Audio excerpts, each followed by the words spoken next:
আমি যেটা আপনাদেরকে শোনাতে চাচ্ছিলাম এখান থেকে, কিতাবধারী যে মানুষগুলো সবাইকে আল্লাহ ডাক দিতে বললেন যে যারা কিতাব পেয়েছে তাদেরকে ডাক দিন। এখানে যেহেতু অন্যান্য ধর্মের মানুষ যদি থেকেও থাকেন, আপনিও অন্তত একটা কিতাবে বিশ্বাসী না, বিশ্বাসী করেন না? যে ধর্মের লোক হোক, 4,500 ধর্মের লোক এখন দুনিয়ায় বাস করছে, যে কোন ধর্মের মানুষ হোক তার ধর্মীয় কিতাব আলাদা আছে। আমাদেরটা যেমন, নাম কি? কোরআন। বলেন বলেন। আল্লাহ সব কিতাবধারীদেরকে ডাক দিতে বললেন, ওলিয়া হালাল কিতাব, হে নবী আপনি বলেন, হে কিতাবওয়ালারা, তাআলাও আসো, ইলা কালিমাতিন, একটা কথার দিকে। আল্লাহ কালিমাতিন দিয়েছেন, মাত্র একটা কথার দিকে আসো। সাওয়াইন বাইনানা ওয়া বাইনাকুম, যেটা আমাদের জন্য তোমাদের জন্য সমান হবে, কারো উপরে কোনো বৈষম্য নেই, পক্ষপাতিত্ব নেই, এটা সমান হবে। আসো এই দিকে। কি সেটা? আল্লাহ না'বুদা ইল্লাল্লাহ, আমরা দলমত জাতি বর্ণ ধর্ম নির্বিশেষে সবাই এই কথার উপরে ঐক্যবদ্ধ হই যে আল্লাহ ছাড়া কারো ইবাদত আজকে থেকে করব না। আপনি পৃথিবীর সব ধর্মের কাছে যান, ওরা সবাই এইটাই চায়। বিপদে পড়লে কিন্তু তখন আর দুর্গার কথা, সরস্বতীর কথা মনে থাকে না। আমি ছোটবেলায় বরিশালে পড়তাম যখন, ওই সময় ব্রিজ ছিল না, ট্রলারে যাওয়া লাগতো, লঞ্চে। নৌকা পেয়েছি, যাচ্ছিলাম, হঠাৎ মাঝখানে যেয়ে দেখি ঝড় উঠেছে, কাঁপতেছে নৌকা। আমরা যারা মুসলমান আছি বলছি, লা ইলাহা ইল্লাল্লাহ, লা ইলাহা ইল্লা আনতা সুবহানাকা ইন্নী কুনতু মিনাজ জালিমিন। আল্লাহ পাশে এক দাদা আর দাদি বসে আছে, ওই যে গলায় কি দেওয়া থাকে চেনা যায়। ওরা দেখি বলছে লা ইলাহা ইল্লাল্লাহ। কি গো? জিজ্ঞাসা করলাম, দাদা দেখে তো মনে হচ্ছে অন্য ধর্মের লোক, কালেমা পড়েন মানে? মুসলমান হয়েছেন কবে? এখনো হয়নি। কালেমা পড়েন কেন? আমারে বলছে, দেখো যে ঝড় উঠেছে, এ ঝড়ে মা কালী দুর্গার কাজ না, এ আল্লাহ লাগবে। এখানে কালী দুর্গা দিয়ে হবে না, আল্লাহ লাগবে। সবাই এটা বিশ্বাস করে যে একজন আছে, কিন্তু বাচ্চাটার ধর্ম মানতেছে মানতেছে মানতেছে, এই কারণে হয়তো ফিরে আসতে পারে না। এখানে সবাই যেহেতু একজনের উপরে আছি আমরা। আপনি ইহুদিদেরকে বলেন, হয়তো তারা 3 খোদা 2 খোদায় বিশ্বাসী, ওরা বলে আল্লাহ একজন আছে কিন্তু তার ছেলে আছে, উযাইর আলাইহিস সালাম। খ্রিস্টানরা তৃতীয়বাদে বিশ্বাস করেন, আল্লাহ একজন আছে জানি, কিন্তু তার স্ত্রী আছে মারিয়াম, তার ছেলে আছে ঈসা। বলেন নাউজুবিল্লাহ। কোরআনে কারিমে আল্লাহ তাদের বর্ণনাও দিয়েছেন বিভিন্ন জায়গায়। আল্লাহ এজন্য সূরা ইখলাস নাযিল করে আমাদেরকে শুনিয়েছেন, কুলু হুয়াল্লাহু আহাদ আল্লাহুস সামাদ লাম ইয়ালিদ ওয়া লাম ইউলাদ ওয়া লাম ইয়াকুল লাহু কুফুওয়ান আহাদ। বলেন আল্লাহু আকবার। হে নবী আপনি বলেন আল্লাহ কয়জন? আরো জোরে বলেন। তিনি অভাবহীন, তার কোনো অভাব নেই। তিনি কাউকে জন্ম দেননি, তাকেও কেউ জন্ম দেয়নি। তার সমকক্ষ আকাশ আর জমিনে আর কেউ নেই। এই 4টা জিনিসের উপরে আমাদের ঈমান। আমরা যারা ঈমানদার দাবি করছি এই 4টা জিনিসের উপরে, এই দেশে অন্য কিতাবের বিশ্বাসী যারা, তারাও অন্তত একজনকে বিশ্বাস করে বিপদে পড়লে। সেদিন যশোরের কলেজের এক অধ্যাপক, বিসিএস ক্যাডার, ওনারে বললাম যে স্যার আপনার মুসলমান হওয়া লাগবে না, আমি আপনাকে জোর করে মুসলমান বানাতে ইচ্ছা করলে বানাতে পারতাম। কারণ এই দেশে আপনারা মাত্র 4-5 ভাগ, আর আমরা শুধু মুসলমানই 92 ভাগ। ভারতে যেমন চিটারি করে, বাটপারি করে, অত্যাচার জুলুম নির্যাতন করে তারা কি চালাচ্ছে আপনারা দেখতে পাচ্ছেন। আমরাও করলে করতে পারতাম, কিন্তু আমাদের ধর্মে এটা নেই। লা ইকরাহা ফিদ্দীন। আমাদের ধর্মে বাড়াবাড়ি আছে, জোর জবরদস্তিও নেই। আপনাকে আমি একটা আহ্বান জানাই, আপনি আমাদের ধর্মীয় গ্রন্থ কোরআনে কারীম, এটা বাংলা অথবা ইংরেজিতে একটু ভালো করে পড়বেন, বুঝে বুঝে। আল্লাহর ইশারা উনি 3 মাস পরে দেখি নিজের থেকেই মুসলমান হয়ে গেছে। এই জন্য সবাই জানে যে একজন আছে, শুধু বিবেকটা একটু হালকা কাজে লাগালেই এই পৃথিবীর কোনো মিথ্যা ধর্মে মানুষ আর থাকবে না। বিবেকটা কাজে লাগে না, এই জন্য মানুষ আসতে চায় না। এতে গিরিশচন্দ্র সেন, আপনি কি মনে করেন লোকটা কি জ্ঞানী কম ছিল কোরআনের উপরে? কোরআনের বঙ্গ অনুবাদ করেছে, তাফসিরও লিখেছে। এখানে শামীম ভাই সহ যত অফিসার বলেন, যত আলেম ওলামা আছে, আমি গ্যারান্টি দিলাম পড়া কোরআনের প্রতিটি শব্দের অর্থ আপনার জানা আছে। কথা আপনি বলতে পারবেন না, পারবেন? কেউ পারবে না। আমি পড়েছিলাম বিশ্ববিদ্যালয়ে থাকাকালীন পুরাটা, কিন্তু আমার মনে নেই। এখন আমার আবার দেখা লাগবে। আপনি চিন্তা করতে পারেন, কোরআনের উপরে সেই 5 পাস করার পরে তো এর উপরে আছি আমি। আমার এর উপরে অনার্স মাস্টার্স করা, আমি ডক্টরেটও করবো এর উপরেই, আমার কামেলও করা এর উপরে, সারা জীবন চলছে এর উপরে। অথচ আমার এখনো আয়ত্ত হয়নি। কতবার যে পড়া কোরআন শরীফ খতম করেছি আমি জানি, আর আমার আল্লাহ জানে। এরপরও আমার আয়ত্ত নেই। আর তাফসির করতে গেলে যারা লেখে তাফসির জিজ্ঞাসা করেন, এক একটা শব্দের একাধিক অর্থ আপনার জানা থাকা লাগবে, নয়তো আপনি তাফসির করে মেলাতে পারবেন না। দরবা শব্দের অর্থ কোন জায়গায় মারা, কোন জায়গায় সফর করা, কোন জায়গায় দৃষ্টান্ত দেওয়া। এখন যে জায়গায় যে অর্থটা অ্যাপ্রোপ্রিয়েট হবে, খাটবে, ওইটা ওই জায়গায় আপনাকে ব্যবহার করা লাগবে। আপনি মারা অর্থ যদি সফর করার অর্থ করেন, কিয়ামত পর্যন্ত মিলাতে পারবেন? তাহলে এই লোকটা কত বেশি কোরআন পড়েছে আমার চাইতে কোরআন বেশি পড়েছে, বেশি বুঝেছে, বেশি লিখেছে। কিন্তু লোকটা মারা যাওয়ার পরে তাকে কিন্তু আর কবরে দেওয়া হয়নি, জানাজাও হয়নি, পুড়িয়ে ফেলেছে। আপনি নরসিংদী যান, শিবপুরে এখনো পর্যন্ত তার পৈতৃক ভিটা আছে। কি বুঝলেন এখান থেকে? এই লোকটার সব ছিল কিন্তু মন ছিল না। কারণ হেদায়েত পাওয়ার জন্য একটা মন লাগবে। ওই মন যদি কারো না হয়, আল্লাহ জোর করে হেদায়েত দেবে না। আল্লাহ ইচ্ছা করলে কিন্তু পারে, কিন্তু উনি ইচ্ছা করেন না। স্বাধীনতা আপনাকে দিয়ে দিয়েছে আর পাঠিয়েছে আল্লাহর এই কালামটা, কোরআনে কারীম। এই যে সূর্যটা আলো দেয়, সূর্যের আলো দুনিয়ায় সবাই পায় না? আন্দাজ বলেন কেন? সূর্যের আলো অন্ধ পাবে, অন্ধ যাদের চোখ ভালো নাও পাবে? বলেন। এখন দোষ কি সূর্যের না ওর চোখের? বলেন বলেন। এই দেশে যারা আমরা ইসলামের খাদেম বলে পরিচিত, আমরা সবাই কিন্তু ইসলামেরই খাদেম, কেউ ইসলামের মালিক না। কি ইসলামের মালিক আমরা? ইসলামের খাদেম আমরা, কামলা, লেবার, মনীষ, জন, পাট, যাই বলেন, আমরা খেদমত করে যাচ্ছি। এই দেশে যদি ইসলাম কায়েম হয় তো ভালো, না হলেও আমাদের কোনো লস নেই। আমাদের একটা নির্ধারিত বেতন আছে। ওই বেতনটা কোন দিন আল্লাহ দেবেন? ওয়া'বুদ রাব্বাকা হাত্তা ইয়াতিয়াকাল ইয়াকিন। সূরা নাহলের ভেতরে আছে 99 নম্বর আয়াত, 14 নম্বর পারার 6 নম্বর পৃষ্ঠার একেবারে শেষ আয়াত এটা। আল্লাহ পাক বলেন, ইবাদত করতে থাকো ওই দিন পর্যন্ত যতদিন ইয়াকিন না আসে। ইয়াকিন মানে মৃত্যু। যতদিন মরণ না আসবে ততদিন ইবাদত করতে থাকবা। এজন্য জীবনের শেষ দিন মানে আমি একেবারে যেদিন আজরাইল না দেখবো, এই দিন পর্যন্ত আমার টার্গেট থাকবে কি করি এই জমিনে আল্লাহর বিধান জারি করা যায়। আল্লাহ ছাড়া কারা ইবাদত আমরা রাজি না করতে, যদিও চাপিয়ে দেন ওটা আমরা মানি না।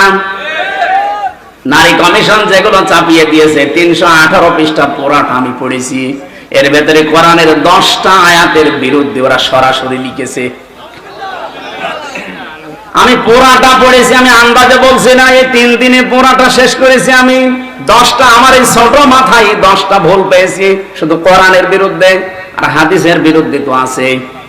ওরা প্রথমেই ভুল ধরেছে, এই পৃথিবীতে দেহ আমার, সিদ্ধান্ত আমার। এই কথাটা পুরো কোরআন শরীফের সাথে সাংঘর্ষিক। বিশেষ করে সূরা আরাফ 54 নম্বর আয়াতের মাঝের অংশে আছে, আলা লাহুল খালাকু ওয়াল আমরু। আল্লাহ বলেন এই জমিন আমার, এখানে সিদ্ধান্ত আমার। আর মহিলারা কি বলতে চান যে দেহ আমার, সিদ্ধান্ত আমার। দেহ আপনার হয় কি করে? এ দেহের মালিক আপনি। হালাতা হালাল ইনসানি হাইলুম মিনাদ দাহরি লাম ইয়াকুন শাইয়াম মাযকুরা।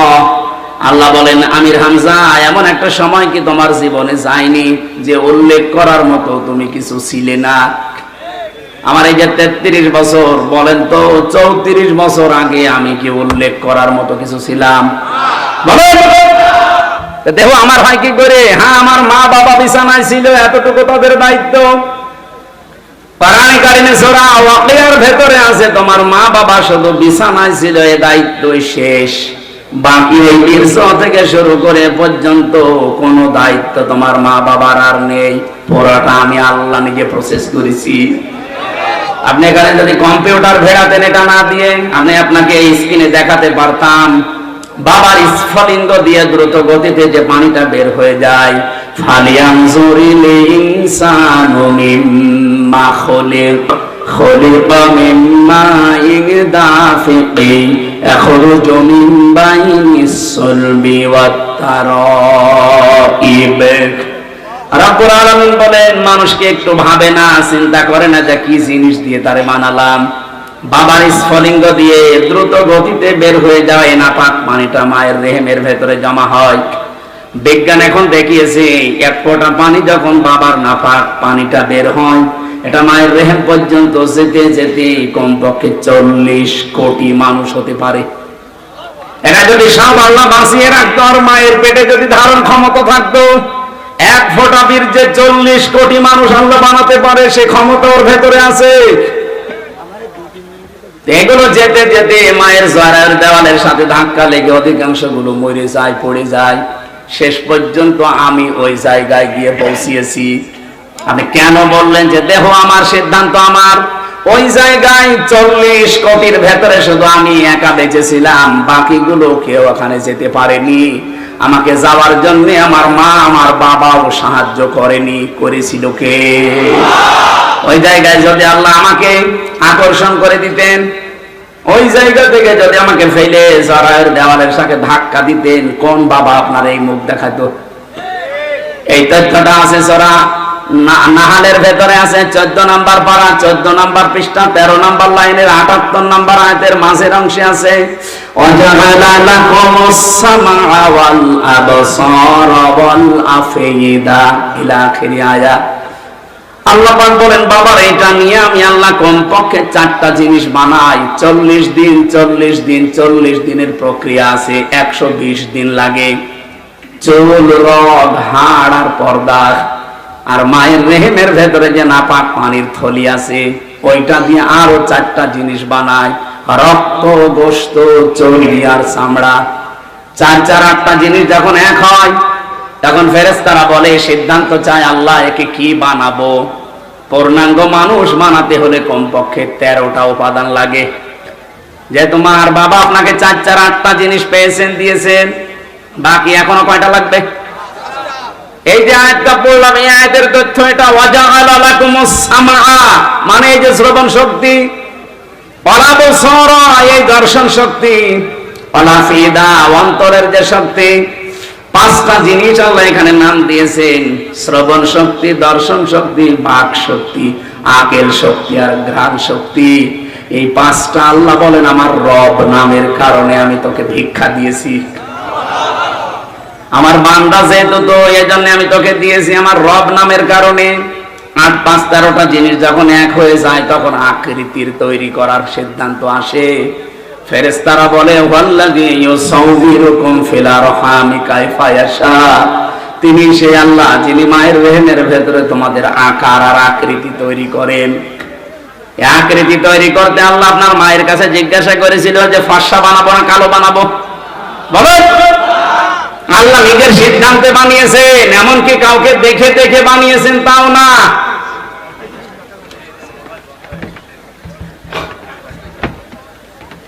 বসেন, বসেন।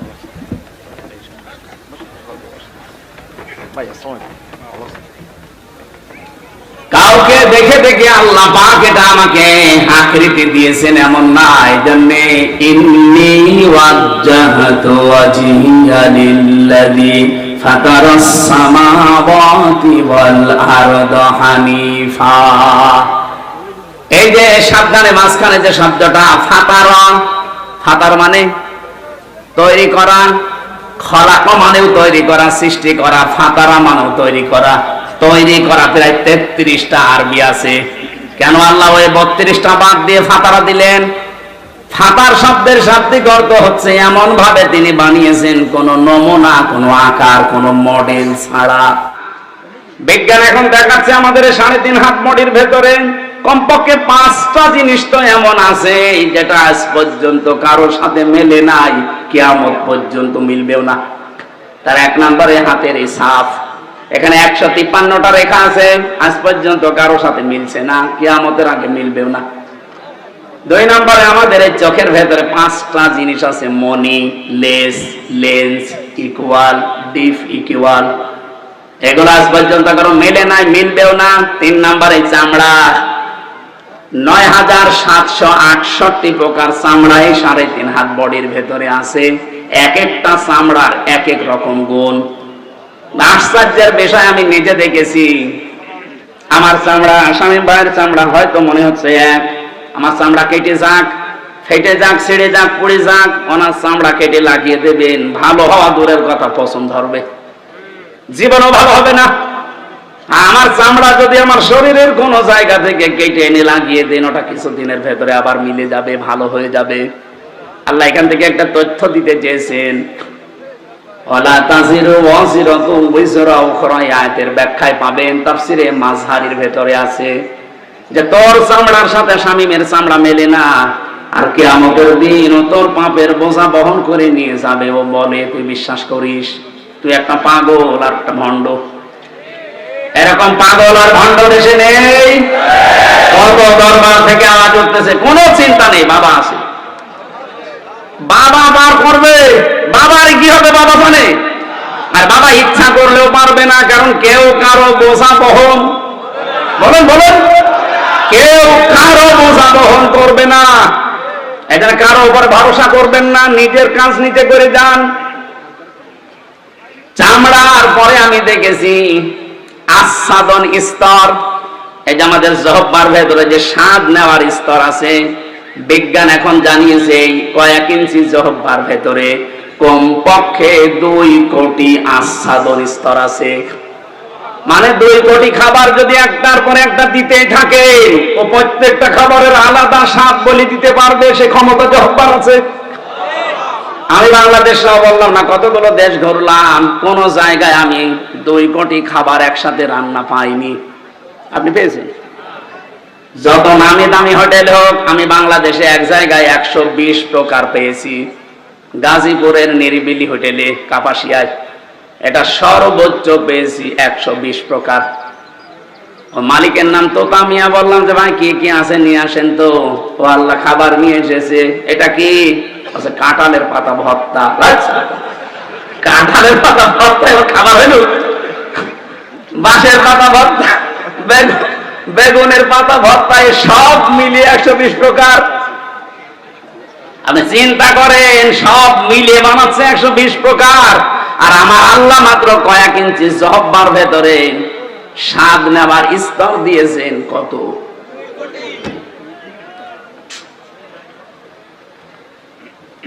এরপরে পেয়েছিলাম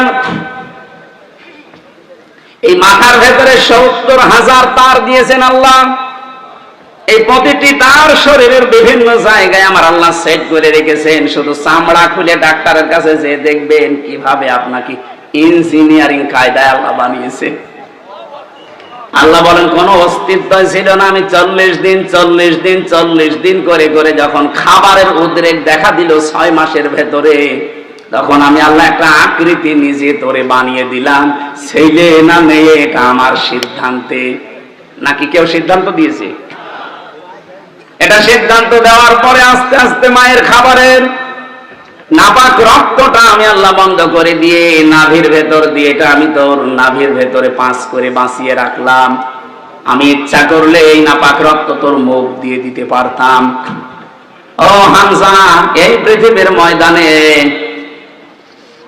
তোর মুখটা আমি মায়ের পেটে পর্যন্ত পবিত্র করে রাখলাম যেন এই মুখটা নাপাক না হয়, অথচ দুনিয়া আসার পরে দেখি তোর এই মুখটা পাক থাকে না, নাপাক হয়ে যায়। কত মানুষ সুদের টাকা খায় এই মুখ দিয়ে, না এলাকায় সুদ নেই? এই যে টাকা ছেড়ে রাখে, মাসে মাসে 1000 টাকা দিলে 100 টাকা বেশি দেয়। এটা যারা করছেন জেনে রাখেন আপনি মায়ের সাথে জেনা করছেন। এ কাজে কারা আছেন হাত তোলেন তো। এই ওয়াজ মনে হয় এই এলাকার জন্য না, এই এলাকায় নেই। ভালো,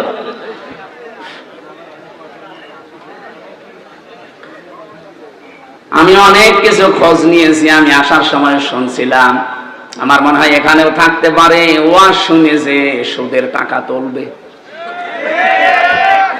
এটা বন্ধ করে ভাই। মায়ের সাথে জেনা করে নামাজ হয়, রোজা হয়, হজ করতে যান, হজ হয়। কোন পাগলামি করেন আপনি? না খেয়ে মরে যান, সুদের টাকা খাওয়া যাবে না, বাদ দেওয়া লাগবে।